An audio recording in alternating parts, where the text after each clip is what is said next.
Welcome to Man Does Tech, where I solve the problems you didn't even know you had. In this video, I will explain how to macro Anime Vanguard. Macros are powerful tools that automate repetitive actions within the game, saving you a significant amount of time and effort. Imagine performing complex sequences with just one click. We'll cover the essential steps to set up your first macro, ensuring a smoother and more efficient gaming experience. This guide will help you streamline your gameplay and focus on the fun parts. First, you'll need to choose the right macro software. There are many options available, both free and paid, but a popular and highly versatile choice is AutoHotkey. It's completely free and offers extensive customization. Other programs like Razer Synapse or Logitech G Hub are great if you have compatible hardware.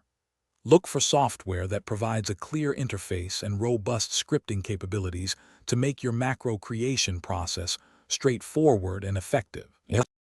Now, let's create a basic macro. Start by identifying a repetitive action in Anime Vanguard, like drawing cards or activating a specific skill. Then, use your chosen software to record the sequence of key presses and mouse clicks. For example, a simple draw macro might involve pressing D then clicking a specific area. Assign a convenient hotkey, such as F1 or Ctrl-Q, to trigger your macro. Always test it in a non-critical game mode, first to ensure it works perfectly. To optimize your macros, consider adding small delays, perhaps 50 to 100 milliseconds, between actions to prevent missed inputs, especially on slower systems.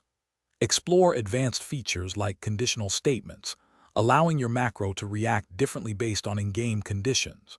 Always back up your macro scripts to avoid losing your hard work. Remember to use macros responsibly and ensure they comply with the game's terms of service to maintain fair play. Thanks for watching. If you found this helpful, don't forget to like and subscribe.